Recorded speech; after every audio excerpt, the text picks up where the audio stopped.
या फिर वैकेंसी कम हो जाए, या फिर ऐसा हो सकता है अभी वैकेंसी बढ़ के और 25,000 हो जाए। यानी मुझे ये वाली बात भी एग्जैक्ट नहीं पता, ये भी एसएससी जानती है। डिफिकल्टी लेवल ऑफ एग्जाम अगर मैं अपने हिसाब से बात करूं तो मेरे हिसाब से पेपर मॉडरेट है। अब हो सकता है बच्चों को इजी लगा हो, कुछ शिफ्ट बहुत आसान आ गई हो, क्योंकि मैंने मैक्सिमम शिफ्ट देखी है बट सारी नहीं देखी, और बच्चे जो सवाल बताते हैं वो मुश्किल वाले ही बताते हैं, इसीलिए मैं मॉडरेट कह रहा हूं। हो सकता है उन्होंने मुझे आसान सवाल ना बताए हो, तो मैं कैसे कट ऑफ डिसाइड कर सकता हूं?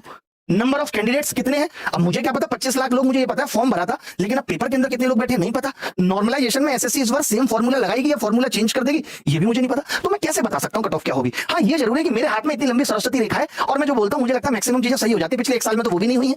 अगर वो नहीं हुई है तो फिर ये भी उत्तर खट गया कि मैं कट ऑफ कैसे बताऊं। फिर भी मुझे ऐसा लगता है मैंने जितने बच्चों से बात की, सब कुछ किया, उसके आधार पर मैं लगातार बिना बच्चों की बात की हुई, यानी मैं पेपर से पहले भी कट ऑफ बता रहा था, क्योंकि मेरा इन चारों फैक्टरों में से कुछ पता नहीं है। तो मेरा आइडिया कट ऑफ का अभी भी वही है कि कट ऑफ 120 से 130 के बीच में रहनी चाहिए।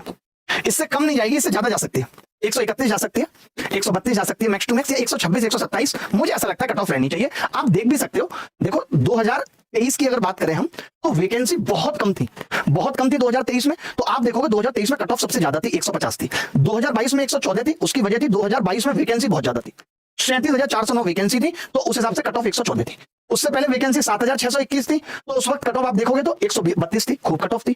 उससे पहले ये एवरेज कट ऑफ 147, क्यों? क्योंकि वैकेंसी कम थी, 7,000 ऐसी वैकेंसी चल रही थी। जब अचानक वैकेंसी बढ़ी तो आपने देखा कट ऑफ अचानक से सारे ईयर से बहुत कम हो गई।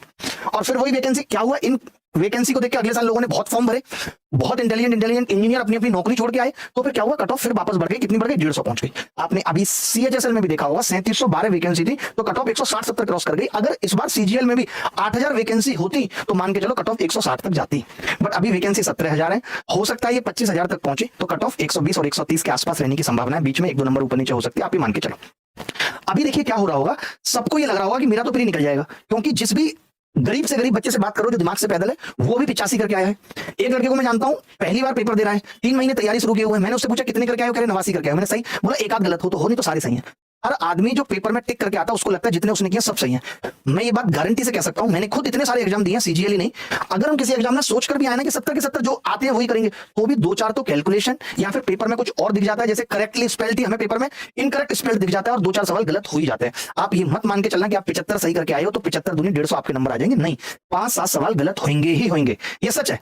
और फिर क्यों इतनी फिक्र करनी है? 5-7 दिन बाद आंसर की आ जाएगी, उसके 8-10 दिन बाद रिजल्ट आ जाएगा। आप तो अपनी तैयारी जारी रखो, दिल कर रहा है तो प्री की तैयारी करो, नहीं दिल कर रहा तो मेंस की तैयारी करो, पढ़ना तो वही जीएस इंग्लिश मैथ्स ये सब है।